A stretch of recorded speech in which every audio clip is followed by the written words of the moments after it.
Hello everyone, hope you're all safe and well. Toolbox tool update here. Made some more purchases off eBay, Facebook Marketplace and Amazon. Okay, let's get stuck in. Okay, we've got a 1 month review on the Vessel cordless ratchet. It's a great tool, it's great to have in your arsenal, but I'd say this is more for you've already loosened the fastener and you just want to whiz it out.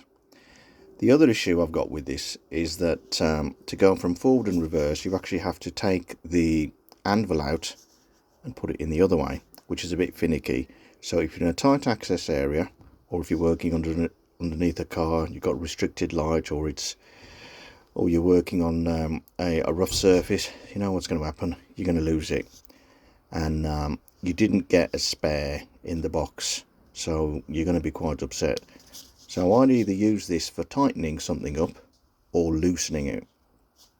Great tool to have in your arsenal though. You can get some extensions with this, and I've tried to contact Vessel in Japan, but I think there might be a bit of lost in translation issues.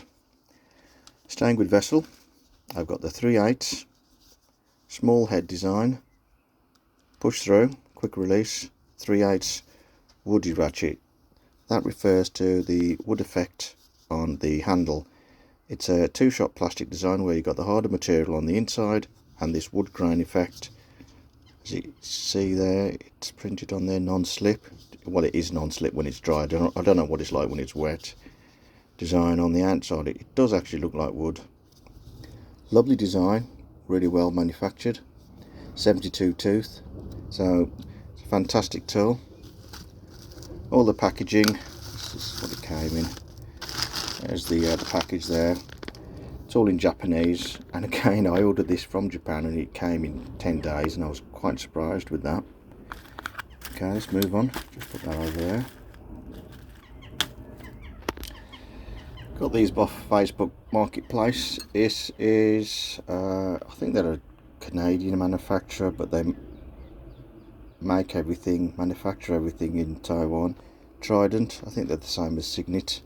These are the old socket wrenches. Mac and Snap-on used to manufacture these. I think Brazil used to manufacture them as well. I had a couple of sets in SAE and Metric. I didn't get the important sets. I got a 15, a 14, 11 and a 9. What usually happens with these is that the socket end gets loose, but you can tighten them via the Allen fastener there. That doesn't look as if it's had much use at all, to be honest. 11, I suppose that's close to 7/16 and 9mm. I don't know what. Well, for some reason the socket end on this one is really loose, so whoever owned these in the past, they must have been using the 9mm quite a lot. That's that, as I say. There's a little bit of surface rust on there, but there's still a lot of life in these. Okay, this is the Amazon brand, Duratech, cheap and cheerful, but they do get you out of a pinch. They're really affordable, and they do offer a really large range of hand tools.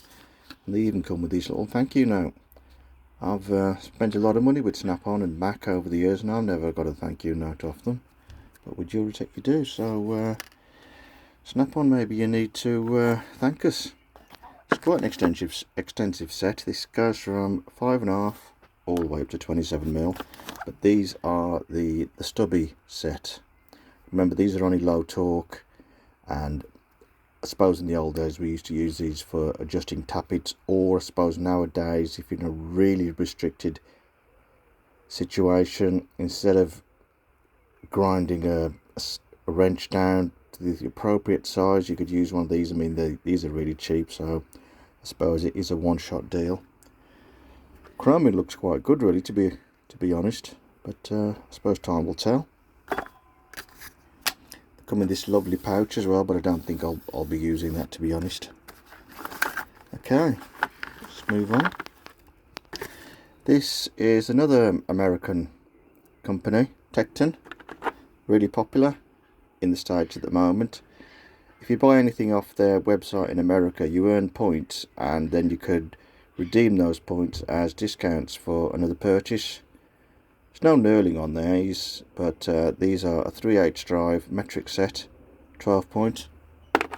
no skips, so it goes from 8, 9, 10, 11, 12, 13, 14, 15, 16, 17, 18, 19. That's in the shallow. As I say, it would be nice to get an knurling, but I suppose that's going to cost more for in the manufacturing process. They look pretty well made, to be honest. I didn't pay a lot for these either. They come in this tray. I don't know whether I'm going to be able to use a tray, to be honest. I'm probably going to put them on a rail, but I suppose if you did have the room in your toolbox, you could just put this tray in there, and it's a lovely little set actually. Again, I didn't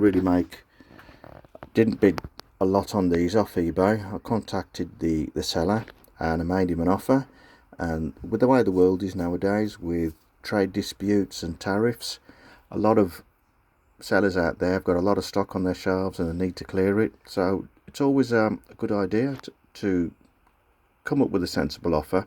I mean, it's no use offering him something stupid, because everyone's got to make a living. And we came to an understanding, we made a deal, and I got them. So that's all for now. It's all safe and well. Okay, bye.